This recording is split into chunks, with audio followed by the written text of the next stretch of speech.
Buenas tardes, profesora Jocelyn y compañeros. Hoy con mi grupo en nuestra clase invertida les hablaremos acerca de farmacogenética y farmacogenómica. Bueno, a modo de introducción, la farmacogenética y la farmacogenómica son dos ciencias encargadas de estudiar la genética de los seres vivos a modo de evaluar y analizar cómo estos responden a ciertos tipos de medicamentos, y además en función de esto, muchos especialistas desarrollan tratamientos específicos para minimizar dentro de lo posible los efectos adversos de los fármacos involucrados, que en ocasiones, si son muy graves, pueden desencadenar otra patología mientras curan una en específico. Esto es lo que se conoce como medicina de precisión, el cual es uno de los mayores avances logrados gracias a los estudios realizados a lo largo de la historia en la farmacogenética y la farmacogenómica. Cabe mencionar que estos conceptos difieren un poco entre sí, pero más adelante se hablará de ello. Bueno, ahora vamos con los objetivos. Definir qué son la farmacogenética y la farmacogenómica, a la par de otros conceptos más específicos para entender aún mejor estos dos. Analizar cómo los genes de un sistema vivo influyen en su respuesta a fármacos. Exponer estudios referentes al tema para profundizar la adquisición de conocimiento y debatir acerca de lo expuesto, y en base a esto sacar las respectivas conclusiones. La farmacogenética y la farmacogenómica son dos disciplinas que emplean la investigación genética para mejorar el tratamiento de los pacientes, pero a diferentes niveles. La farmacogenética intenta correlacionar la información genética de un paciente con su forma de responder al tratamiento, investigando modificaciones de genes concretos. La farmacogenómica, en cambio, estudia las bases moleculares y genéticas de las enfermedades para desarrollar nuevas vías de tratamiento teniendo en cuenta las características de todo el genoma mediante una visión integradora. Por lo tanto, la farmacogenética es una disciplina orientada al estudio de las bases genéticas de las diferencias interindividuales en la respuesta a los fármacos. Historia de la farmacogenética y farmacogenómica. La primera observación escrita relacionada con la farmacogenética se remonta al año 510 a.C., cuando Pitágoras observó que la ingesta de habas producía en algunos individuos una reacción potencialmente fatal. Con el tiempo se reconoció que se trataba de una anemia hemolítica que aparecía en individuos con deficiencia en la enzima glucosa 6-fosfato deshidrogenasa. A raíz de esto, en el año 1930, Snyder realizó el primer informe de la farmacogenética moderna. No fue hasta el año 1950 que la farmacogenética se estableció como campo de estudio al tomar diversas investigaciones en consideración de que algunas reacciones adversas a medicamentos podían estar causadas por variaciones en la actividad enzimática genéticamente determinadas.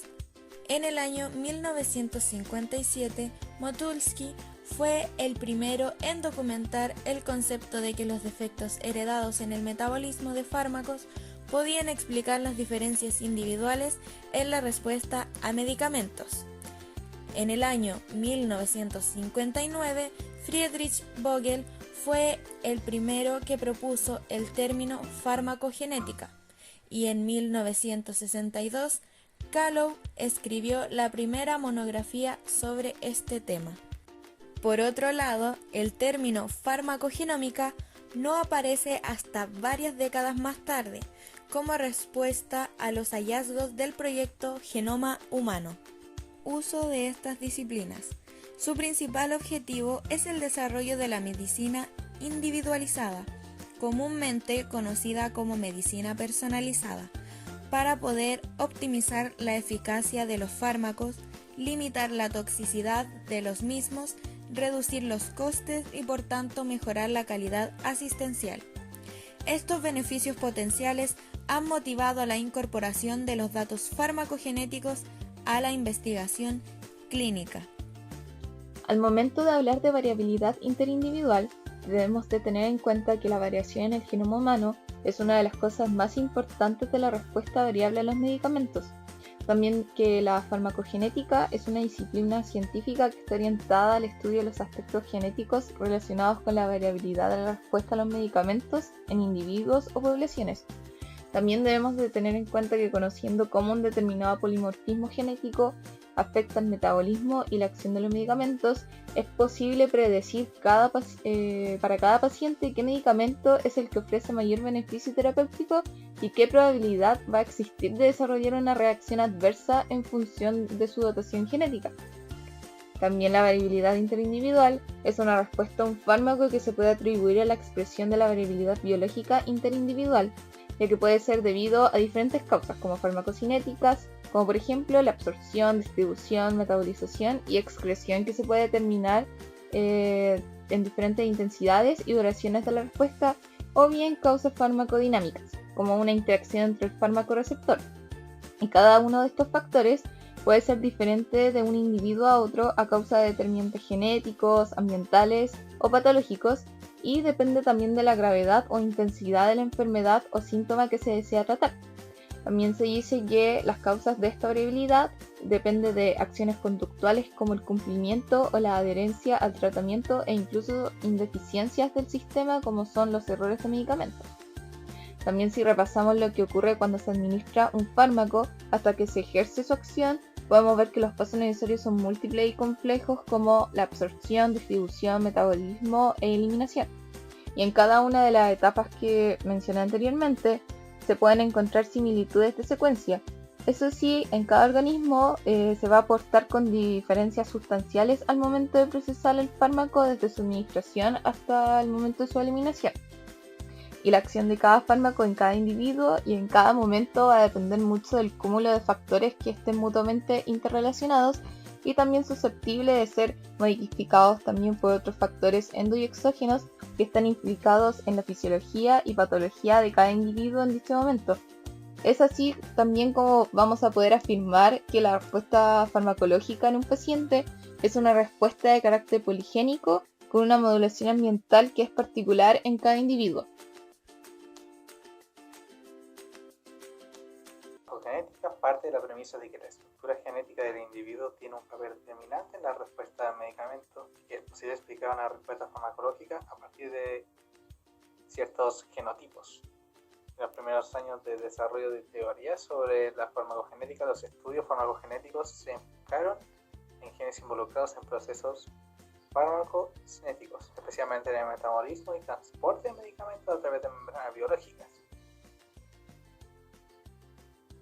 Como la respuesta farmacológica corresponde a un fenotipo complejo en el que también están implicados genes que participan en la secuencia de circunstancias que van desde el momento en el que el fármaco interacciona con el receptor hasta la aparición de los efectos terapéuticos o tóxicos. Rápidamente la búsqueda de marcadores farmacogenómicos se extendió por todos los procesos biológicos que se dan a partir del momento en el que el fármaco y organismo entran en contacto e interactúan entre sí. Los tipos de biomarcadores justamente se clasifican en 4 tipos de clases. Los farmacocinéticos, relacionados con absorción, distribución, metabolismo o excreción de fármacos del sistema. Farmacodinámicos, implicados en el mecanismo de acción y efecto de los fármacos. Se incluyen genes que codifican receptores de fármacos y proteínas funcionales. Modificaciones de enfermedad, que son los genes del paciente comprometidos a través de una enfermedad y con respuesta farmacológica, y los genes de procesos neoplásicos que funcionan como marcadores de respuesta a los medicamentos. La cantidad de genes que resultan implicados a partir del momento en el que un fármaco y un organismo interactúan entre sí no se sabe con exactitud. Sin embargo, el proyecto de Frank GKB, que es el Pharmacogenesis and Pharmacogenomics Knowledge Base, que es un proyecto que era de recolección de este tipo de datos, llegó a la conclusión de que pueden reconocer hasta 284 genes asociados con procesos farmacocinéticos y más de 700 genes a mecanismos farmacodinámicos. Sin embargo, para no explayarnos demasiado, especificaremos justamente los 41 farmacogenes de mayor importancia que describe este proyecto, de los cuales tomaremos como ejemplo de acción las enzimas de citocromo P450 y sus familias, como el UDP glucuroniltransferasa y sus allegados. Para esto primero hay que explicar de manera bastante resumida qué son las enzimas metabolizadoras de medicamentos. Son enzimas capaces de degradar productos químicos de los cuales se exponen organismos vivos. Cuando se administra un medicamento, el organismo humano procede a su eliminación por excreción sin modificar alguna parte del mismo, o tras un proceso previo de biotransformación con la formación de metabolitos, que podrían ser activos o inactivos. ¿Qué significa esto? Se denomina metabolismo o biotransformación a la conversión bioquímica enzimática de un fármaco en otra forma química que recibe el nombre de metabolito. Esto puede pasar en varias partes del cuerpo: hígado, intestino, pulmón, riñón, cerebro, hasta la piel. Para llevar a cabo el proceso de biotransformación existen organismos humanos más de 30 familias de enzimas metabolizadoras, en las que el polimorfismo genético constituye gran parte de la regla general. Ahora, esto se extiende a dos fases de este tipo de reacciones, la fase 1 y la fase 2.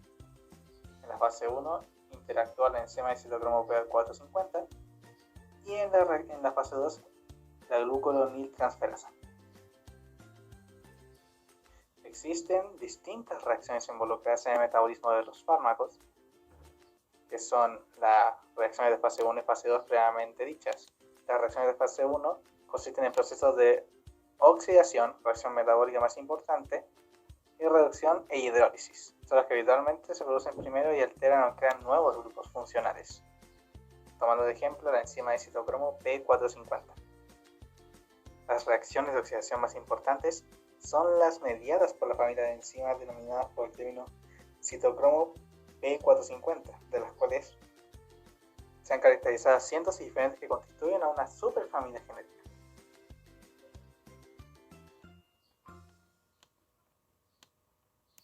De estas enzimas de citocromo P450 se han descrito al menos 18 familias y 44 subfamilias metabolizadoras de xenobióticos, de las cuales las familias CIP1, CIP2 y CIP3, o sea, las principales tres familias, parecen tener mayor importancia en el metabolismo de fármacos.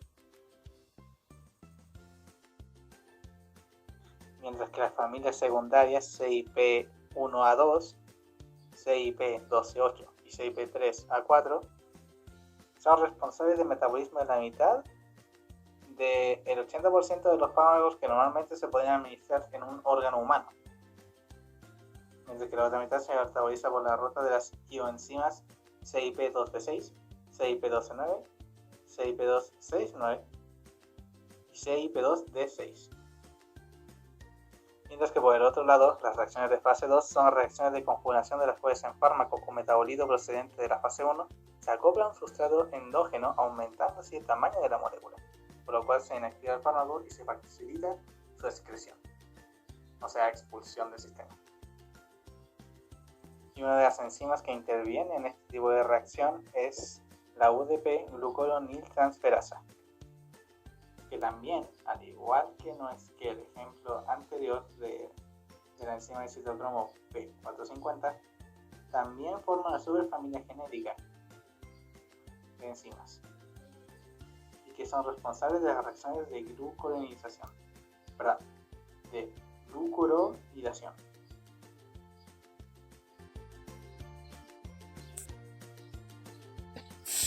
En el artículo titulado Rol de la farmacogenómica en el régimen del tratamiento de la tuberculosis, se habla acerca del rol de distintos genes en el metabolismo de dos fármacos que son de primera línea en el tratamiento de esta enfermedad, la isoniazida y la rifampicina. Los genes implicados en el metabolismo de estas dos drogas son los siguientes. Los genes NAT2 y CYP21E están asociados al metabolismo de la isoniazida y el gen AADAC se asocia al metabolismo de la rifampicina. Los polimorfismos o mutaciones en estos genes pueden desencadenar grandes problemas relacionados con el mal funcionamiento de ciertas enzimas implicadas en el procesamiento a nivel fisiológico de estos medicamentos, es decir, no pueden metabolizarse de la mejor manera y esto puede derivar en otros inconvenientes para un sistema vivo como lo son la hepatotoxicidad y hasta la drogoresistencia. Centrándonos en un ejemplo, analizaremos el gen NAT2, que está implicado en el metabolismo de la isoniazida. Este gen está relacionado con el funcionamiento de la enzima también llamada NAT2 o en su nombre completo N-acetiltransferasa 2, la cual tiene su lugar de funcionamiento en el tejido hepático y se encarga de acetilizar la isoniazida y otros fármacos como por ejemplo la sulfadimidina o el nitrazepam. El gen NAT2 posee un solo exón de 870 pares de bases, codifica 290 aminoácidos y de él se conocen 16 polimorfismos de nucleótido único, además de una deleción de un par de bases. Estos dos últimos factores están asociados a anomalías metabólicas. En este gen existen 36 haplotipos distintos y cada haplotipo individual posee un fenotipo predictivo que puede catalogar como metabolizador rápido, intermedio o lento a cada paciente. Mediante la renotificación se pueden identificar dos haplotipos. Cuando se identifican dos haplotipos rápidos, el paciente se clasifica como metabolizador rápido. Cuando se identifican dos haplotipos lentos, se le clasifica como metabolizador lento y existe un tercer caso en el cual hay presencia de un haplotipo lento y un haplotipo rápido. El paciente en este caso se clasificará como metabolizador intermedio. Con todo lo mencionado anteriormente, se puede decir que siempre las concentraciones en sangre de los medicamentos contra la tuberculosis como lo son la isoniazida y la rifampicina serán muy variables en cada persona. También con esto varía mucho entre individuos la farmacocinética de los medicamentos anteriormente mencionados y por lo tanto hay una gran variabilidad interindividual. Proyecto del genoma humano. ¿Qué es el proyecto denominado Genoma Humano? Este fue un programa de investigación colaborativo e internacional cuya meta era el mapeo y entendimiento completo de todos los genes de los seres humanos, el cual pretende llegar a descifrar toda la información e interpretar su significado, regulación y funcionamiento en condiciones normales y patológicas para así posteriormente utilizar todos estos conocimientos en beneficio de la humanidad. Inicios del proyecto. A finales de los 80 se fundó la Organización del Genoma Humano, con el biólogo James Dewey Watson como alto cargo. Años después, a principios de los 90, se concretó públicamente el proyecto Genoma Humano, con el genetista Francis Collins, actualmente el máximo responsable del National Institute of Health, como director. Objetivo. En el proyecto Genoma Humano no se buscaba únicamente conocer la secuencia del ADN humano, sino descifrar todos sus misterios, es decir, conocer todos los genes humanos, localizarlos en el genoma y descubrir el porcentaje de ADN codificante que tenemos, entre otras cosas. De acuerdo a las previsiones, este objetivo del proyecto iba a tardar unos 15 años en completarse, de un primer borrador a la versión final. En el año 2000 se publicó el primer borrador del proyecto Genoma Humano, una primera aproximación a lo que serían los datos finales. Este primer borrador contenía la información de aproximadamente el 85% del genoma humano, con más de 35.000 genes codificantes de proteínas descritos. Pocos años después, en abril de 2003, se publicaron los resultados finales del proyecto Genoma Humano. En esta edición final se recogen los datos de los aproximadamente 3.000 millones de pares de bases que tiene nuestro genoma, así como 3 millones de variantes genéticas de polimorfismo de nucleótido único. El 20 de octubre de 2004, los investigadores recortaron el número de genes codificantes de proteínas que tiene el genoma humano a una cifra de entre 20.000 y 25.000. ¿Para qué sirve conocer el genoma humano? El proyecto Genoma Humano supuso una mejora drástica en el conocimiento de la biología humana.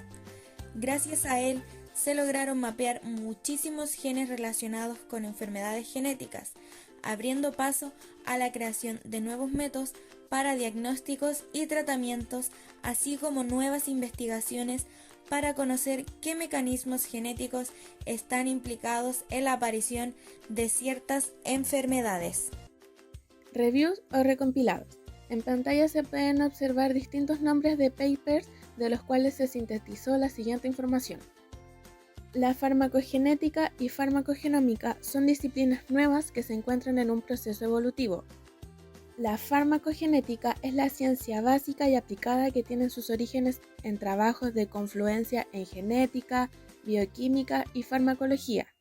Esta ciencia está permitiendo conocer y caracterizar con detalle los mecanismos moleculares que dan razones de la aparición y progresión de las enfermedades. Además, que nos permite identificar de mejor manera el medio interno que da cuenta de la respuesta terapéutica en toda persona a la que se le administra un fármaco, y así utilizar estrategias de prevención y tratamientos más precisos, convirtiéndose en una ciencia indispensable en la investigación, desarrollo y dispensación. Actualmente, la farmacogenética ha contado con un extenso campo de aplicación de la oncología. También se ha evaluado su aplicación en otras áreas terapéuticas, como por ejemplo la analgesia, psiquiatría, cardiología y neurología, entre otras. La farmacogenómica se remonta al año 510 a.C., cuando Pitágoras describió que la ingestión de habas resultaba en una reacción potencialmente fatal. Actualmente, esta disciplina se define como la aplicación del estudio de la variabilidad genética en las distintas formas de respuesta a formación en distintos individuos, debida, entre otros factores, a la capacidad metabólica de dicho sujeto. Esta capacidad metabólica puede variar dependiendo de la presencia de diversos polimorfismos. Cabe mencionar que mutación y polimorfismo son conceptos distintos. Se entiende por mutación cualquier nucleótido en el ADN que implique una alteración de la función de la proteína para la que codifica y esté presente en menos del 1% de la población general, mientras que el polimorfismo es el cambio que presenta el nucleótido y que puede resultar una función anómala, y además se encuentra presente en más del 1% de la población. La habilidad de los individuos de metabolizar fármacos depende de numerosos factores, entre ellos el perfil genético. Así, pacientes con alteraciones en la expresión de ciertas enzimas pueden presentar una eliminación disminuida o aumentada del fármaco, generando el fracaso terapéutico, riesgos de intoxicaciones y efectos adversos. El conocer el genotipo del paciente será de gran importancia para seleccionar el medicamento apropiado y para ajustar las dosis del mismo, con la finalidad de proporcionar un tratamiento adecuado. Recientemente se han desarrollado diferentes plataformas web, las que disponen de información almacenada en su base de datos, genes, variantes alélicas y dosificaciones de medicamentos según el genotipo, con el fin de servir como uso de investigación o como orientación a médicos en la aplicación de la farmacogenómica en la práctica clínica. Además, actualmente existen tablas de recomendaciones de ajuste de dosis de fármacos metabolizados por las diferentes enzimas, las cuales están basadas en estudios publicados utilizando el análisis del genotipo o fenotipo. Incluso, se menciona ya el término pasaporte genético, el cual consistiría en una base de datos con la información genotípica del paciente, que será de gran importancia para el médico al momento de prescribir un medicamento, permitiendo el ajuste de dosis en forma individual. El desafío hacia un futuro no muy lejano para la terapia personalizada es definir perfiles genéticos individuales y poblacionales para predecir la respuesta a los fármacos y la progresión de las enfermedades. La información para hacer frente a este reto solo puede obtenerse a partir de estudios, casos control y o estudios prospectivos con base farmacogenética y farmacogenómica. A modo de discusión y emitiendo algunas conclusiones, la farmacogenómica y la farmacogenética han demostrado ser ciencias fundamentales en el ámbito clínico, dado que terapéuticamente hablando, estas dos, pese a diferir en algunos puntos, pueden complementarse y aportar de gran manera al análisis de los seres vivos, sus características particulares definidas por su herencia genética, y ver en base a todo esto cómo reaccionan a determinados medicamentos a nivel metabólico y fisiológico. Sin embargo, la investigación en estas dos ciencias aún tiene cosas por mejorar, y cuando lo haga y sea aún más precisa, estaríamos hablando de una medicina revolucionaria que curaría casi cualquier enfermedad y llevaría a lo más alto la terapéutica y las ciencias clínicas y farmacéuticas. A modo de cierre, se puede decir entonces que la farmacogenética y la farmacogenómica son dos ciencias que, en constante desarrollo y teniendo aún en su haber varias cosas consideradas como experimentales, han logrado avances en la clínica y van en vías de mejorar de gran manera la calidad de vida de las personas que tienen una determinada afección. A continuación tenemos algunas preguntas. La primera dice así: ¿en qué tejido del cuerpo trabaja la enzima que se encarga de metabolizar la isoniazida y qué otros fármacos puede ayudar a procesar? ¿Qué es la medicina de precisión? ¿Por qué se dice que la farmacogenómica y la farmacogenética son ciencias complementarias entre sí? ¿Qué es la variabilidad interindividual y qué rol cumple en las terapias farmacológicas personalizadas? Bueno, a continuación tenemos algunas referencias, o sea, páginas de donde pudimos sacar información, estudiar, armar ideas. Y bueno, eso sería todo, profesora, compañero. Gracias.